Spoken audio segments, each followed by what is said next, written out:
Tommy is fleeing the authorities like the ghost he is at the beginning of the episode, which picks up where Season 3 Episode 1 left off. He switches automobiles, burns evidence, and meets up with Diamond at a dubious warehouse, among other classic Egan maneuvers. With that focused gaze, Joseph Sikora is killing it. A kiss from the chef. Tommy says, "I ain't going down without taking half of Chicago with me." The feds are closer than ever, though. Returning from the rooftop setup in Season 2, Stacey Marks has fresh information. Tommy narrowly avoids a raid, complete with gunfire, a fast-paced pursuit, and more. He just avoids death by centimeters. Traditional Tommy luck. Vic Flynn? Back in the mix, flipping on the feds secretly. Claudia's prison stab from Season 2. She survives and escapes. Lily Simmons is coming for blood. And D-Mac pulls off a cold-blooded hit that proves his loyalty but starts a new gang war. Jenard and Shanti leak info to rivals, leading to an ambush on CBI spots. Bodies everywhere. This episode is bloody. Showrunner Gary Lennon promised chaos, and he delivered. Diamond is fed up with Tommy's impatience. Tommy's individual actions are ruining his attempts to unite the crews and operate CBI legitimately. Diamond confronts Tommy during this furious altercation, saying, "You ain't built for this long game, white boy." Tommy responds by talking about loyalty and how he rescued CBI from the cartel and the Serbs. Jenard is hiding in the background, looking tidy, yet is working hard to conspire with Shanti. They are plotting to remove Tommy and take back CBI. Jenard's comeback story is genuine, but that animosity against Tommy? He is motivated by it. It was the show that would follow fan-favorite Tommy in a new spot, with the same grandiose tendencies and lack of impulse control, surrounded by a new supporting cast of allies and enemies. While the first season was okay, Power Book for Season 2 was spellbinding. The first season, at times, felt like it was trying too hard, but the second season found its groove and allowed Tommy to be Tommy. And that's precisely what we got during Power Book for Season 3. When Shanti and Jenard lamented Tommy's 9 lives and inability to die, it felt very much like they could have been any number of people back in New York who took their shot against Tommy but lost, typically in humiliating fashion. Tommy doesn't always get everything right. He's a hothead with narcissistic qualities, just like his deceased bestie Ghost, but if you're going to beat him, it's likely not because you outsmarted him. With this hour picking up right after the events of last season, emotions were high as hell all around, and both men were steadily plotting against the other. But little did Tommy realize all the snakes surrounding him. Tommy's used to being a lone wolf when he must be, and he came to Chicago that way. Solidifying a partnership with Diamond was a good move for him, but neither man has ever been able to fully trust the other. And without that trust, their partnership has always felt on the verge of collapse. Diamond could tell that Tommy was hiding something, but he wasn't able to fill in the blanks until Jenard spelled it out for him. On the one hand, Tommy doesn't need to tell Diamond who he's dating, but you're dating your enemy's sister, something you should let your business partner know about. Diamond had every right to be frustrated with Tommy, but it was all a little hypocritical considering Diamond had just given the go-ahead from Jenard to kill Tommy's nephew. The minute Tommy finds out there's a price on D-Mac's head and everybody knows about it, but him, will be the day they all truly meet the man who killed Angela and Proctor, and lose not a minute of sleep over it. You would think, considering the way Tommy escapes retribution at every turn, people would be less likely to keep things from him, but we see every week that's not happening. But the longer this hour played out, the more I began to wonder how long Tommy and Diamond can stay connected, because even after a pledge to be more honest, you know that Tommy won't be able to keep that promise.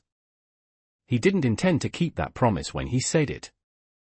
Tommy's primary focus has always been on becoming the biggest connect in Chicago. If he feels that lying to Diamond gets him closer to that goal, he won't hesitate.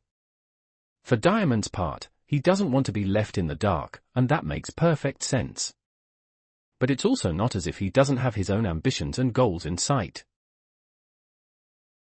Starz crime drama power was rife to expand into a franchise with how popular the series was, so it wasn't a surprise when the network ordered multiple spin-offs. But it's Power Book 4, Force that feels like the truest continuation, because it's the first spin-off that pops off the screen like the original show, and because Joseph Sikora's protagonist Tommy Egan feels even more like a runaway freight train. Power didn't glamorize the drug world, it was an urban tragedy that had to end with the death of its hero James "Ghost" St. Patrick.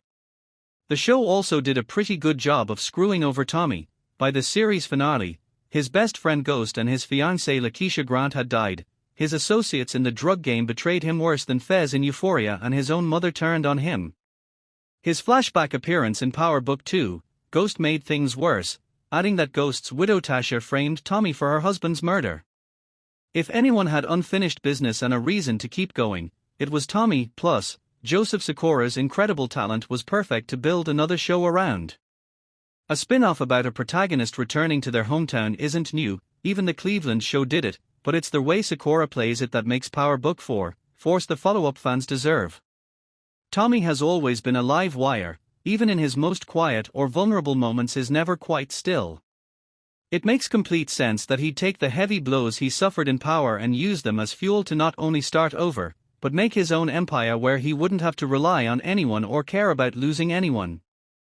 Force also gave him a substantive reason to stay in Chicago by revealing his grandmother was still alive and he had an ignored half-brother. This show is Tommy Egan's reckoning, and the fact that Sikora is also a Chicago native adds a neat extra quirk to it. Viewers are now several episodes into the season, and Tommy's battles have fleshed out the character in ways that Power never could. In the original series, though Tommy and Ghost were partners and even operated independently at times, they were always inexorably connected. Power Book 4, Force has made Tommy clearly number one, with all the positives and negatives that entails. The subtle psychological shift of being professionally beholden to no one else has given him an extra edge. There's also no one to check him and he faces the full consequences of his mistakes. One aspect of Power Book 4, Force that's particularly intriguing is its exploration of Tommy's newfound family, his half-brother J.P. Gibbs, Anthony Fleming III, and nephew D-Mac, Lucien Cambric. Though D-Mac being J.P.'s son isn't public knowledge yet, it's bound to come out eventually, and J.P. has already told Tommy that he's in a financial bind.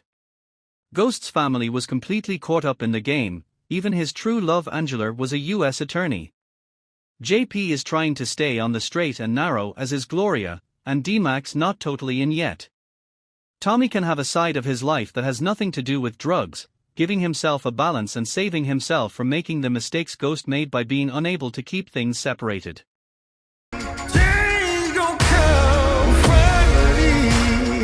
Starz has released a new trailer for Power Book 2, Ghost Season 4 Part 2 alongside some first-look photos that tease a final showdown. The newly released trailer sets the stakes high for emotional final episodes, emphasizing that no one is safe. Part 2 of the final season will premiere on Starz at 8 p.m. in the US on Friday, September 6th. Episodes will be available to stream on the Starz app from midnight. In the first half of Power Book 2, Ghost Season 4, unanswered high-stakes questions were uncovered and Tarek learned he is the father of Diana's baby. Part 2 will showcase the adage, like father, like son.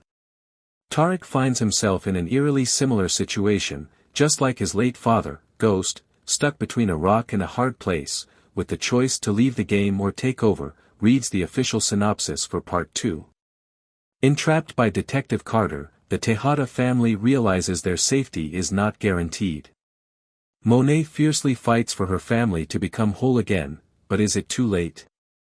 Noma is working her way to the top of the food chain.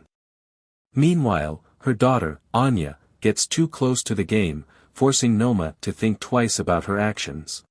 Dark clouds forming in the heavens over me, but I say hallelujah anyway. As they held their guns up towards each other, Monet told Tarek that she knew they both had a lot of reasons to want to take each other out, but she had a better idea. She proposed that if he give her kids a pass, she'll give him one too. Monet explained that all she cared about at the moment was making sure her family was safe, especially her grandbaby. Tarek, who is obviously still shell-shocked by the news, lowers his gun before leaving the house. That episode ends with Tarek pulling up to the party/concert Braden put together for No Lie. When they finally catch up, Braden breaks down all the logistics of how their business will run and Tarek is very impressed. When Braden is done, he asks Tarek how things went with the Tejadas. Tarek tells him that he might not a drink before he gets into it and also says that needed to hit the blunt Braden was hitting at the moment. As the two sit at the bar, Tarek spots Anya. He walks up and offers to pay for her drinks as he introduces himself. She tells him that she can pay for her own drinks. Tarek responds by saying he could see that but she shouldn't have to. She loved the line and introduced herself. The episode ends with Tarek telling Anya that it's nice to meet her. That boy cold. Power Book 2, Ghost continues to dominate television screens as it approaches its mid-season finale in its final 10-episode run. This spin-off from the original Power series, which concluded in 2020, has garnered significant attention, with Season 4 attracting 6.5 million multi-platform viewers during its debut week on Starz. Michael Rainey Jr. portrays Tarek St. Patrick, the son of James St. Patrick, known as Ghost, a former drug lord and businessman. Tarek, who killed his father in the original series, now navigates a dual life as an Ivy League college student and a drug dealer. Season after season, viewers witness Tarek's attempts to earn his inheritance through education, only to be drawn deeper into a life of crime. He embodies the legacy of Ghost, version 2.0, as per the report by Radio Times. Adding to the complexity, Detective Don Carter, Michael Ealy, enters the fray, determined to bring down Tarek and his associates, including federal agent Angel Young, with ties to Paz and Angela Valdez. The impending threat forces Tarek and his loved ones into precarious situations, testing their resilience and alliances. The Starz app offers streaming for every Power franchise installment, including Power Book 2, Ghost.